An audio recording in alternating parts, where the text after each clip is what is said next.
Welcome to the OhioRAAM Show.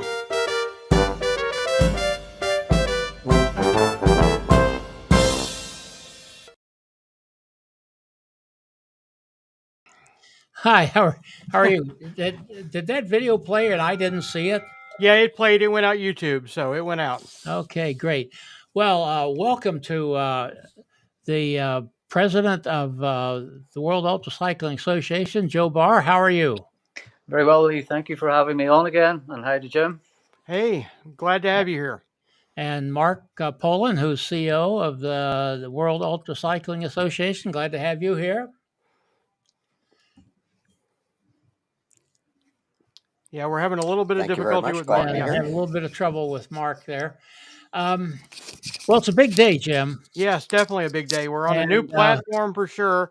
And everybody bear with us as we go through a little learning curve here. Yeah, we're a lot of things changing here all at once. Mm-hmm. But one of the things that's changing is, well, let's play Greg. Bring Gregory on? Okay. Let's bring Gregory on.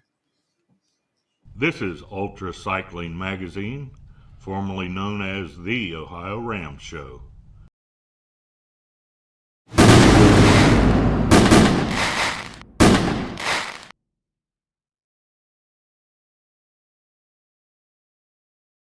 Yeah.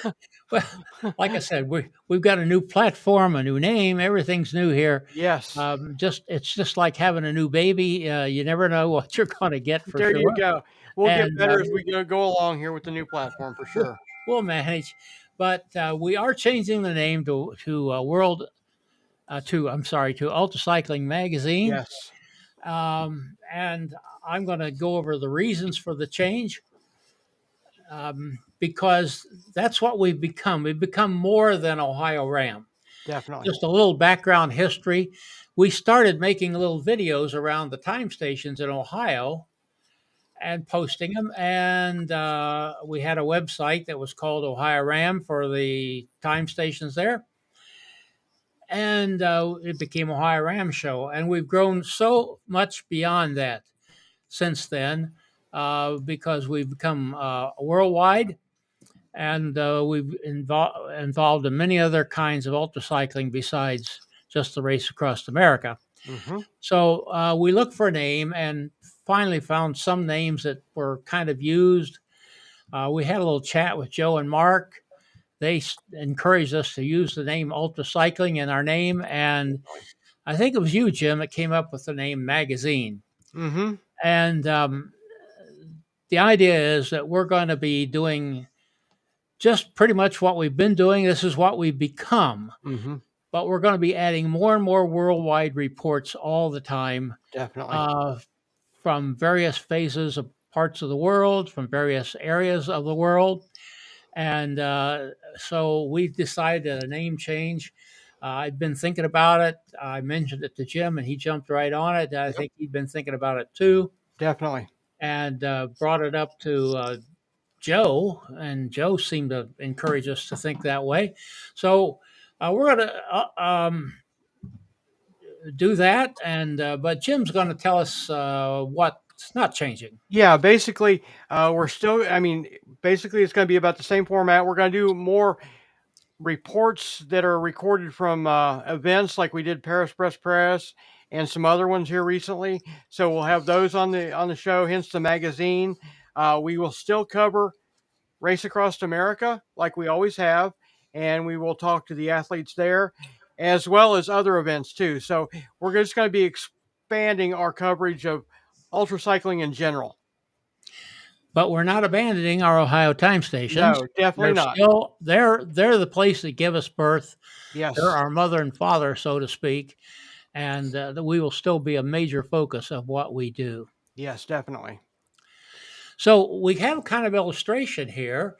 One of the persons we've recruited Mm-hmm. to help us is Joanna Sharp in New Zealand, and we thought we ought to do a little more about hardware than we've done. Mm-hmm. And so she has a relationship with a bike shop in New Zealand, and I thought that's perfect. So we don't have to choose a bike shop here in the United States or in Europe or so forth. We'll go as far away as we possibly There you go. and find. And we found a wonderful one. And Jim, bring We'll us. go ahead. Yeah, show her report and kind of what you can expect in the future. Hey, Benny, kia ora. Or should I say bonjour, or should I say ia rana, as I've been away for 5 weeks in various places. Have you missed me? I believe it or not, I haven't. Somehow or other, joint footage on Paris Brest Paris.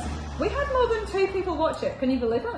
Unbelievable. I know. So as a result of that, UltraCycling magazine have liked to ask us if we would do a permanent segment for their new format show.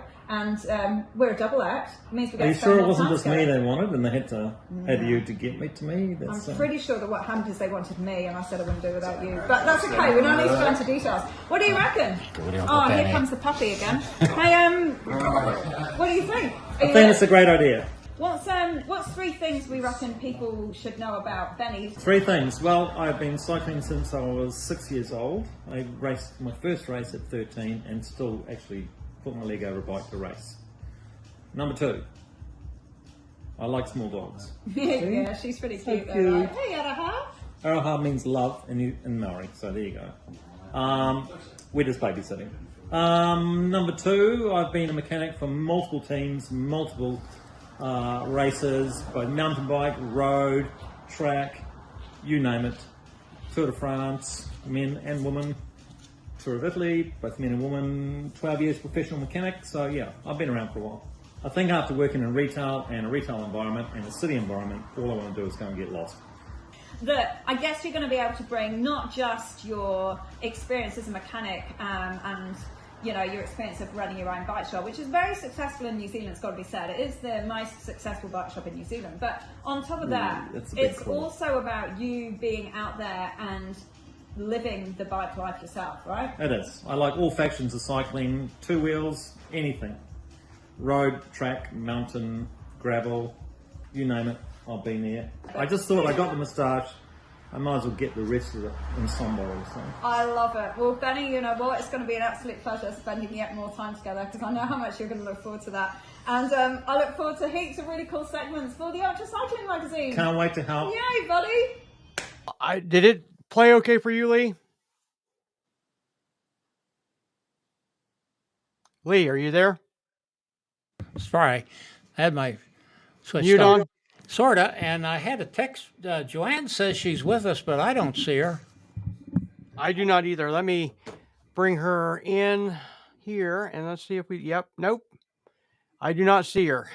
Okay. All righty. Well, that's kind of the thing. Even though it's botched up, we're going to get this straightened out. We folks. will. Definitely. We will.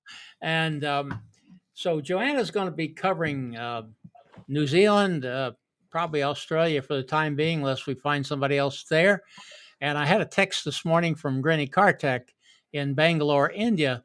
She's so excited to help us with that. You got her photo there. Yep. She was a reporter on Paris Press. Paris did a fantastic job. And she said she's really excited to be helping us. Definitely. So with that, let's just give what's going to happen next week. Okay. We're going to have the overall winner of the Mid-Atlantic 24-hour, Carol Belleville, and she's going to be our special guest next week, 8 o'clock Eastern Time, back to our regular time. Definitely. Excellent. Well, it Okay. looks like we're still having problems with Mark's connection, unfortunately, but we've Yeah, got the great Joe Barr with us, so we have the great Joe Barr. definitely. He has to cover for two people. Joe, tell us a little bit about what's going on with World UltraCycling Association. Well, I think that we're a bit like you are, Lee. We've had many changes, and we're really trying to ramp ourselves up to try and stay in front of what the ask is at the minute. And what we've been trying to do is we've been trying to move the sport forward with better organized platform for people to strive towards. So effectively, we've revamped the championship format. So now we have a pinnacle of our sport, like where we've got a world championship single event. Uh, we introduced the over 50 category, and we're working down that. So we've got time championships over 12 and 24 hours, and we have distance championships, which we refer to as the ultra championships, which is really from 500 miles upwards. And we now have European, we have North American, and we have Asian versions of that. And obviously, we would like to be pushing further into Oceania as well, like yourselves, and trying to bring another championship there if we can. And really, what we've done is we've mapped out the landscape for how the riders can actually plan their seasons towards and plan full series, because they can do 12-hour series or 24-hour series or the ultra distance series as well. And for those who are in a almost in a full-time position, is to chase the World Cup series, which is the biggest one. So it's it has a very structured format to it, and I think that we've worked incredibly hard, as you know. WUCA is a non-profit organization, so we're all volunteering to try and take the sport forward. So with the great help of all my fellow board members and certainly from Mark, who's pretty much right beside me every day, we're trying our best to actually bring structure to the sport. And we're looking at many smaller aspects of, probably a little bit of policing around how we understand what the results look and stuff like that. And we're working on that currently at the moment to introduce it for 2024 with all our championship series. There's, the sport is growing, and one of the things that we're starting to see at the moment is that Europe is really strong in its growth, especially from the organizers. Unfortunately, we're starting to see a little decline in the US, where we're losing a lot of events, and we're trying to figure out ways where we can, try and step forward to assist those organizers in the US who are struggling and to encourage them to stay, because we're just losing too many really pivotal events each year. So that's a big focus for us to try and draw that back. There's we need more 500-mile races in the US. We need some of the bigger ultra distances, and we're down to a very small number of those now. But on the flip side of that as well, we've got India that you've made reference to, really growing in its popularity. We have a new continental championship there now in Race Across India, and we're trying all that we can to reach out to as many of the organizers in India as possible to become part of the global organization that we call WUCA, and it's very, very positive at the moment. We had a lot of transparency from one of the big circumnavigation records that was in Australia this year. So that opened up a lot of new interest to who and what we are. So I think I could close and say, one of the biggest successes of 2023 was the World Championship race and Race Around Poland. The race was incredible. Definitely. It was incredibly well organized, and I think that the final thing that I can say on this topic is the one thing that it did do was really open up the doorway towards the unsupported aspect of the sport, and that's, I think, the biggest thing that WUCA is going to take on in 2024, where we're going to run an unsupported continental championship that sits beside the supported one in every one of the continents. So that's a big step forward for us for next year. That would be great. Yeah. Well, we sure enjoyed following Giovanni Prosperi at the race around Poland, and that was an eye opener to me in many ways. How well organized that was, Joe. You were one of the participants, Yeah. and and also kind of a guided tour of Poland, if you will, that we were able to show, and Absolutely. it was quite remarkable. And that's one of the things we kind of like to do, Joe, is at a race like that, we can't cover the whole thing, but we can pick out a racer or two or three. And if they've got somebody on their crew who's willing to use something like their phone, that's all it takes. We can do some coaching and some, prearranging. And it's remarkable what these people can do. And we had a great time working with Giovanni's group, and I really quite enjoyed that. We were able to give them some tips along the way. For example, we pointed out, hey, you're going to go right by where Poland and Lithuania and Russia meet. It's only about 100 yards off the course. And our person, whose name I can't recall right at the present, she was able to walk back there, get a shot of that area. That was kind of a remarkable thing that happened. But we did, and our real pinnacle, Joe. We went right through the roof for us, viewer wise, with Paris Brest Paris. Yes.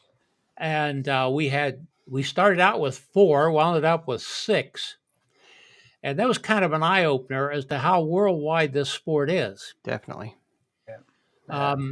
We picked up someone who's going to be helping us. I haven't sealed the deal yet, from Thailand. Yeah. A bike shop owner there, a wife bike shop owner there. And I think she will be helping us for our preliminary conversations. That's a whole area that I know nothing about. Yeah, I think it was very interesting. One of the things that I took away from Poland, having had the same experience, obviously, of doing the complete race and seeing the beauty of the country, and actually seeing that landscape piece that you were talking about, where the country's moved. I literally rode by it on the side of the road, so it was quite incredible to see. But one of the things that we took back from our trip to Poland was, first of all, wearing my WUCA hat prior to the start of the race. I had the good fortune to actually do almost a 1-hour live Eurosport interview with the actual presenter who handles all the mainstream cycling in Poland, and he was telling me he was just going to the Vuelta, or getting prepared to go to cover the Vuelta, the Tour of Spain. So we got for want of a better word, UltraCycling got a prime seat at the big table. Excellent. To actually talk about it.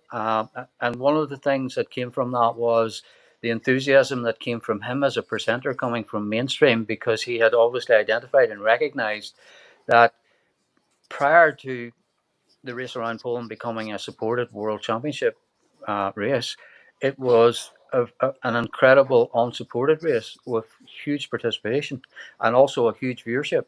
So he recognized all of that, and he could actually see how the sport was growing. And the other thing that came back from all of that was, from WUCA's perspective, and certainly from my own personal perspective, it opened up this whole new array of riders and crews that we really weren't that familiar with.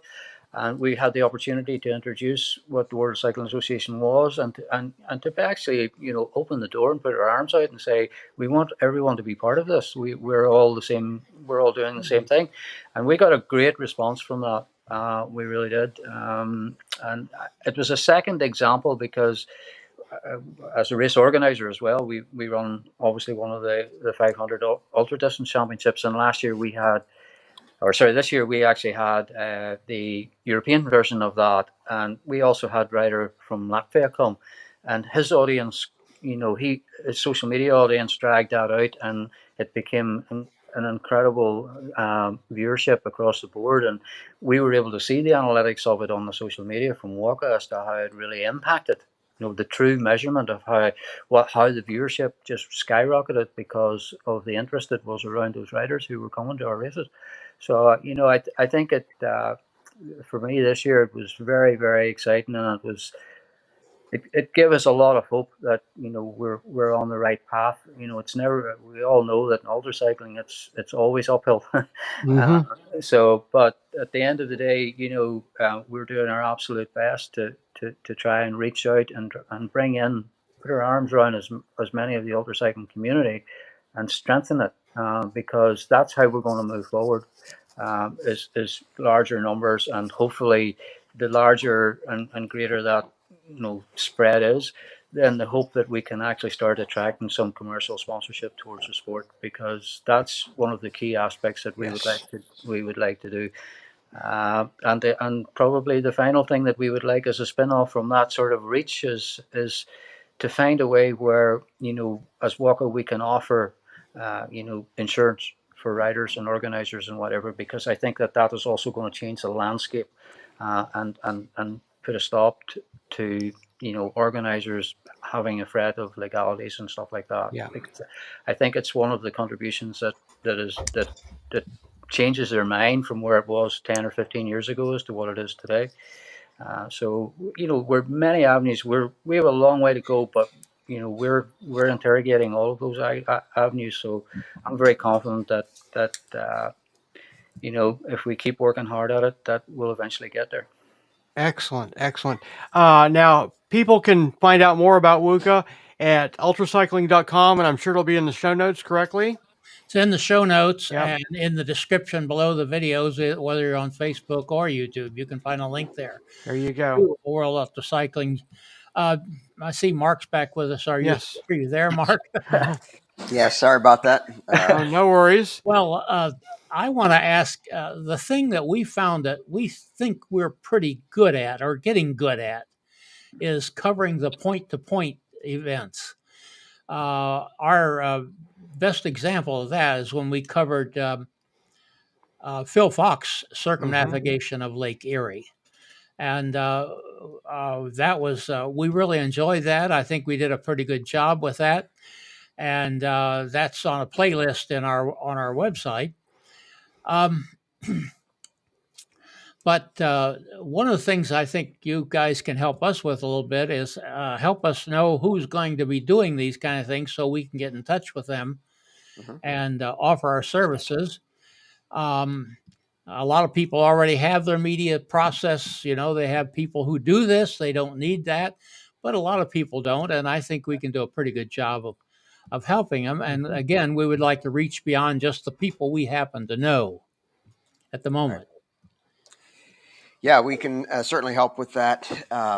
We do, as you might imagine, have a requirement for pre-registering or filing, the application for any kind of a record attempt, whether that's point-to-point or 24-hour or 1,000-mile, or even the highest annual or monthly or weekly mileage records.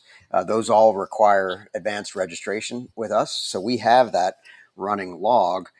It's interesting. It has been interesting to me to see that some riders choose to keep that very private, and that's fine. But most, I would say, of the riders are happy for whatever attention and publicity might come their way. And we can always ask that question as a matter of standard process when people apply for an upcoming record attempt, as to whether or not they might like some of that visibility, and in those instances, certainly reach out and connect them with you.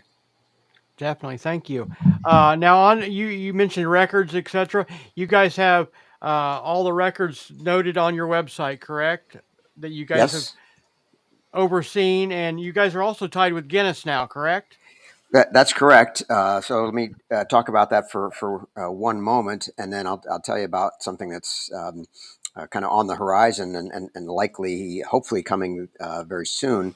What exists now, you mentioned it, Jim, correctly, is an association with Guinness. So as you might imagine, or anybody who's seen any of their publications, Guinness will register and certify some insane breadth of records. I saw one not too long ago, the greatest number of eggs, as in, chicken eggs, stacked on the back of somebody's hand.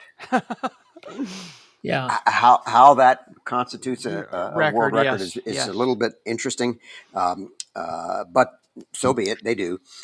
As a result of that breadth of interest, their ability to specialize in any particular field is somewhat limited. And so therein is the basis of what we have had to offer and what they've accepted from us, which is that we really understand ultracycling. We know how to validate a record. We know what constitutes a legitimate record versus an illegitimate one. So they've essentially made us their door guard to ultracycling records.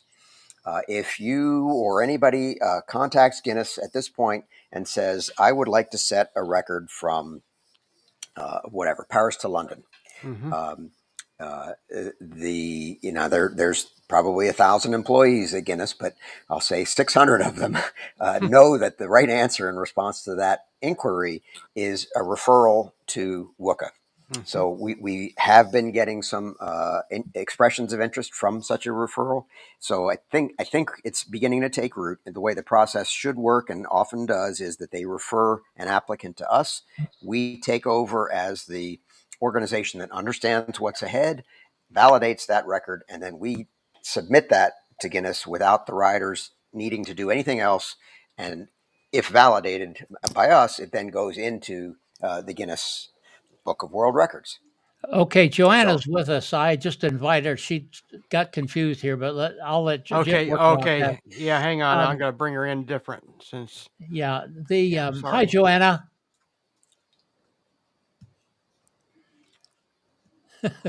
Hang on. Let me unmute her. Okay. Trying to do too many things here at once.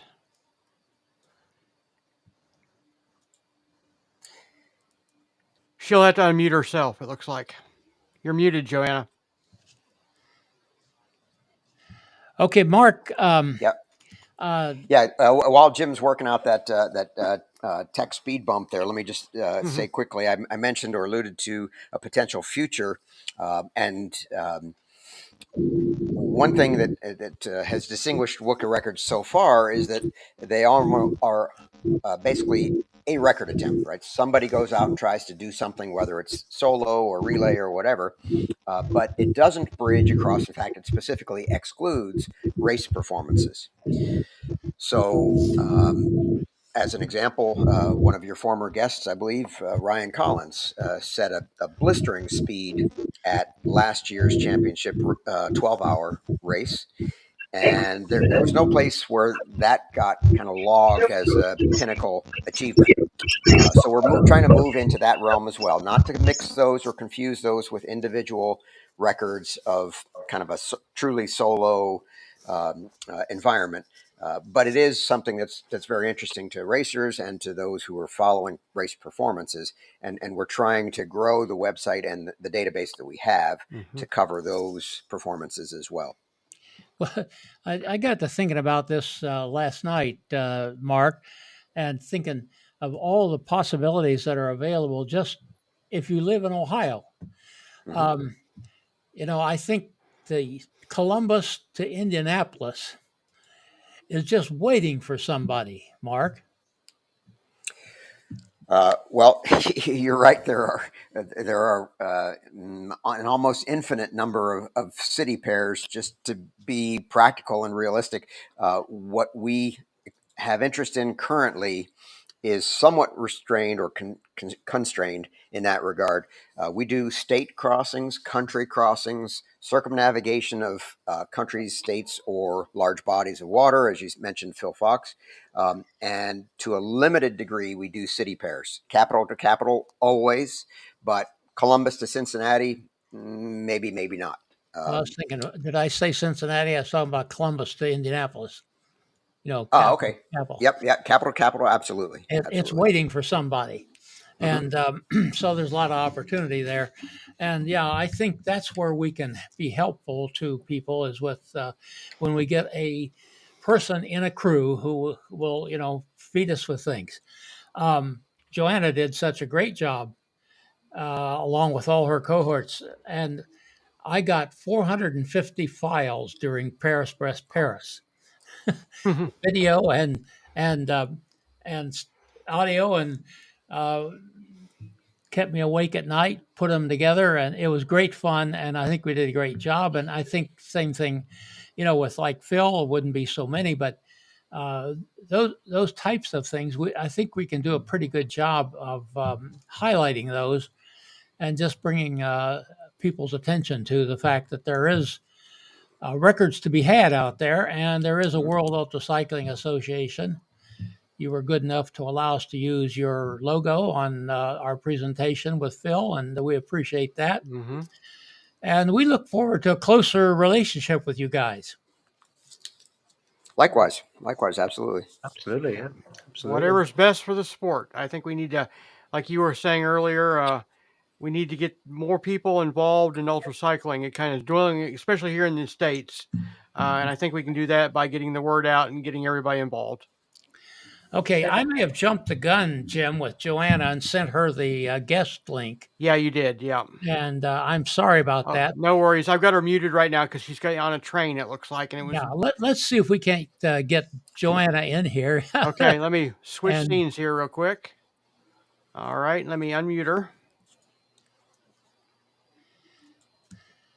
Okay, Joanna, can you hear us? Yeah, I can. This could potentially be about the worst interview that you've ever done. I have to say, guys, with the time difference, and also it's summer time approaching here now, so we've just had daylight savings. Very inappropriately, I'm looking to train into the city because it's first thing in the morning here in New Zealand. So, morena, everybody, and feel free to mute me at any time if the background noise is irritating, because it could be.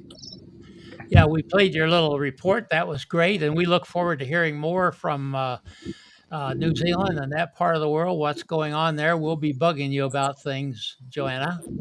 Great. I love being bugged about all things cycling related, and I'm really excited to be part of the new format show. It's going to be great. Thanks, guys. And one thing, Joanna, you have a tendency to play yourself down and say, you don't think that, but you should say, well, I'm dumb and so forth. Now, we don't allow that kind of talk on here. You understand? No negativity. No negativity. We always say there's 2 4-letter words we don't let people use on here, and that is only and just. Someone will go and say, well, I'm only going to do the 200K. How many people in the world, Joanna, are able to ride 200K? Do you know what? This is actually a thing that I think is really linked into what Joe Barr and you guys have all been talking about this morning. I think part of the thing with ultracycling that I'm really keen and hopefully have been a little bit a part of encouraging people to take up the sport is that people just think it's really difficult. And the reality is, it's actually not. I mean, for me personally, I could probably be out-sprinted by a top water balance bike. I mean, I think that's really hard. With ultracycling, the thing that makes it really achievable for many people is it's a different type of fitness. And I think that what I'd like to be able to bring a little bit more into the community is what a huge sense of fun it is, what a huge sense of camaraderie it is. And I mean, I'm no spring chicken, Lee, and I've managed to somehow snag myself a few world records and won a few races. And, it's actually a lot more to do with your mental attitude, mindset, and a kind of more aerobic level of fitness. So my personal hope is that we can bring it a little bit more into the forefront of people's minds. And if somebody hasn't done a 200K before, for example, and they like the idea of getting into the ultracycling community, then there's some brilliant ways to do that. And introducing a sort of self-supported format makes it really achievable for people, makes it financially affordable for people. So I think anything we can do to encourage more people to join the community and hopefully ultimately get involved with Mark and the World UltraCycling Association, then the better. I'm all for it. Well, you're a good ambassador for the sport, and you did such a fantastic job there at Paris. I mean, it is just remarkable. Honestly, I think we've just got to be real. I think that's hopefully that's maybe a little part of my, I'm going to say charm, using the word loosely, but because I think there were some times there that I looked like I needed somebody to stage an intervention on me. I was not in a good state, but Joanna, you looked like a woman who had just done 1,200K in 60 some hours? That's exactly what I was. There you go. And this is it. We've got to be real about it. I think people often, not just our sport, but all sports, people love, and rightly so, to talk about the highs. And that's fabulous. But I think it makes a lot of, I'm going to say, regular people, and myself, feel like it's unachievable. And what I think we can do more of is show all of what it entails to take on a sport like ultracycling, being it supported or unsupported, and let people see the reality of it. Because actually, when they do, it makes it feel like it's something that they can maybe give a go at. And goodness, if Joanna can sit there looking like, somebody needs to really take the microphone off her, maybe I can give it a go too. She's 47. She's got a few world records. She's done this and that. If she can do it, I can do it. But we've got to be real and not just show that, hey, this is this fabulous person this is all the things they did well. This is how wonderful it was. Let's share a little bit about the realities behind it. And Joanna, you didn't get to hear this before you got here. I had a text from Grinny this morning when I got up. She's going to join us as one of the reporters from India, and she'll do a great job. That brought up something I think we've discussed before. Joe, Mark, whoever wants to comment on this, what about unsupported events? Where are you with that? I'll take that if it's okay, Joe. Clearly, unsupported is a fast-growing and approachable, to Joanna's point, very approachable form of competition, whether that be a race or a record, much more so than the supported format that requires crew and vehicles and all those other things. So we've been looking at how to do that legitimately for some time, and we're now moving strongly in that direction. We do now recognize and have criteria specific for unsupported records for point to points and time and so forth. And new for 2024, for the first time, we will have at the World Championship an unsupported division, which we recognize alongside of, almost equal footing with the supported world champion at that race around Poland for this coming year. So we are definitely moving into the unsupported realm. We recognize the approachability or feasibility, cost effectiveness, if you will, of that. And I think over the coming months, in addition to race around Poland, which will be our unsupported world championship, we also anticipate to a limited degree announcing unsupported events within the continental championships as well to get a broader footprint. Excellent. Of course, the issue I know is authentication, but with trackers, it seems like you might have a way to deal with that. Of course, I know people can cheat with trackers, but generally, trackers that's are not just a big issue, is it? It's what distinguishes us from Strava. I'll say that. Okay. Because if you look at the backdrop of Johanna, if she had her Garmin on right now, a tracker would say, "Boy, she's setting a world record going across Yeah, the scenery of New Zealand." But what we have the ability to do, and we've refined this over a number of attempts, both for records but also for race performance verification. We have the ability to overlay tracking information with, I'll call it, physiological performance information. okay. Excellent. Yes. Power tracking, heart rate tracking, all of these, cadence tracking, all of that stuff. If you put all of that together, there's only one way to get to that data set, and that is to be riding a bicycle. To ride it. Exactly. That's a great innovation. Well, let's hope that comes off because, like you said, I mean, just the sheer cost of coming to race across America or something like that for people in Europe or Asia is just enormous anymore. Mm-hmm. And I think, just let me say we're here to help that happen any way we can. I don't want to jump into something I shouldn't here, but I thought I heard one of you guys mention when Paris Brest Paris was on that there might be a way that one could use that kind of structure to authenticate a record. or did I hear somebody else? Mark, do you want to take that on relation to records? My understanding of it is like we're only at the point of discussion in relation to Okay. a record being set in an event. Yeah. So there's two contexts in which an event currently. Well, I'll expand that three contexts in which a record could look at event participation as an element of that. The first and one place where it's crystal clear in our record rules is that if someone is going, for example, for the highest annual mileage record, right, the Amanda Coker, we need to rename that the Amanda Coker record, because I really question whether anybody's ever going to break that. But in any event, when a person signs on to attempt that highest annual mileage record, it's not a vow of celibacy from competition, right? If they in PBP or RAM or anything else, if that's in the context of their year, that's fine. Those miles count, right?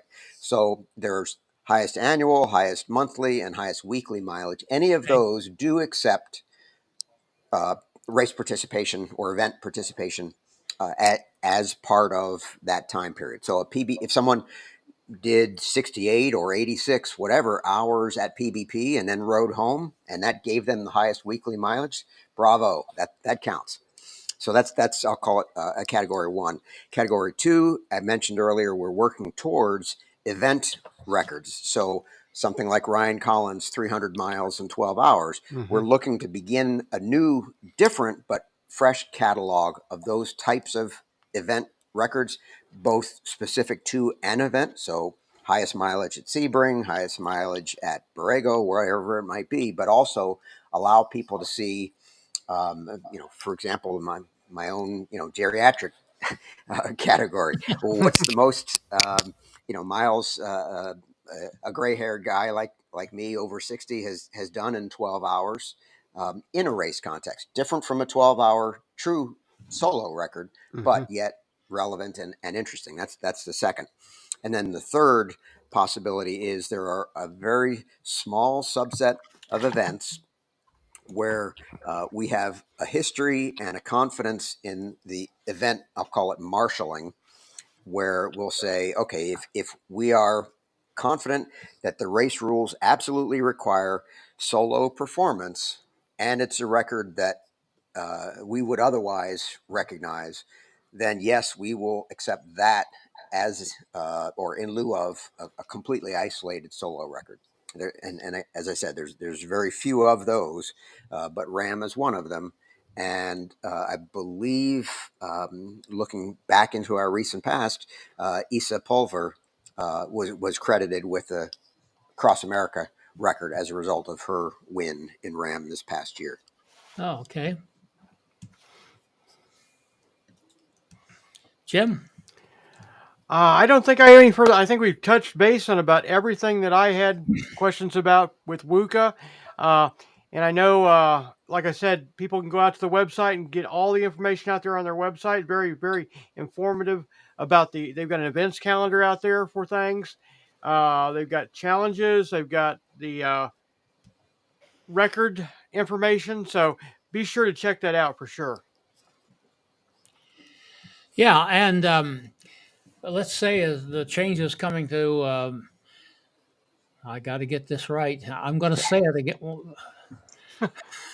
UltraCycling Magazine. Not everything has been fixed yet.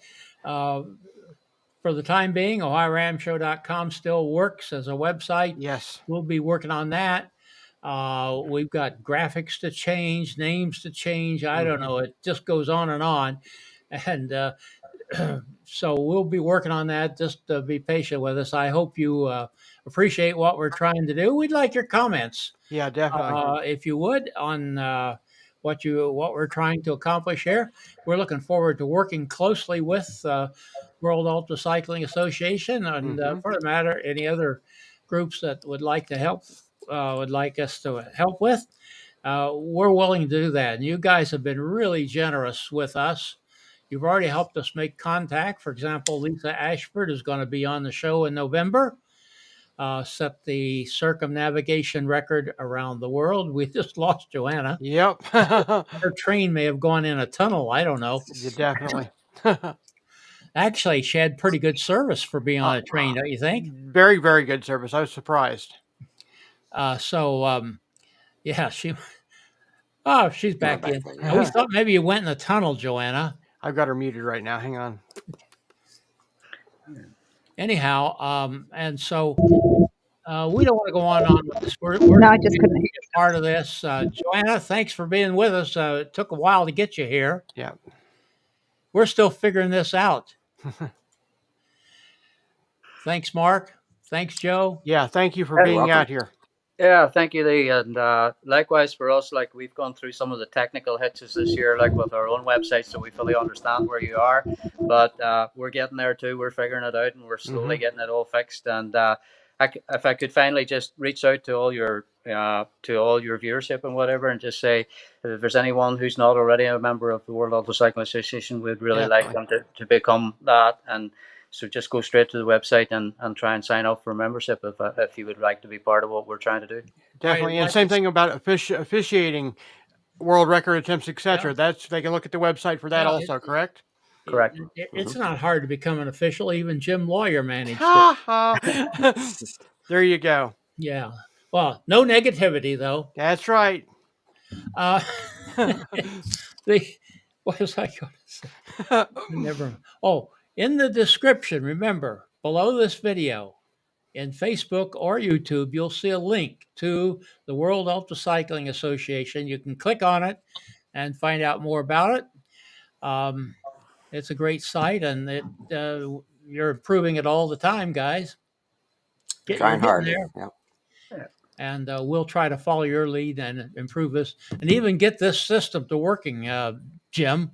Yes, I'm learning a lot right now. So trial by fire. Trial by fire. Thank you for enduring, everybody. Yes. And thank you for being with us, Joanna. We'll be chatting with you a little more, and about how we're going to pull off all this. We're not even sure ourselves. All right. Well, thank everybody for watching. We had a good viewership today, and we appreciate you all. Hey, let's go find Greg.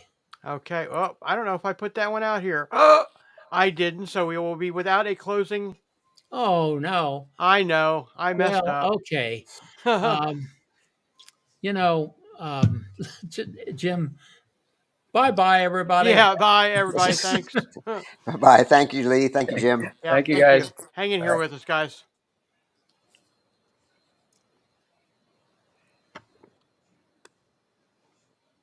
All right, we're off air.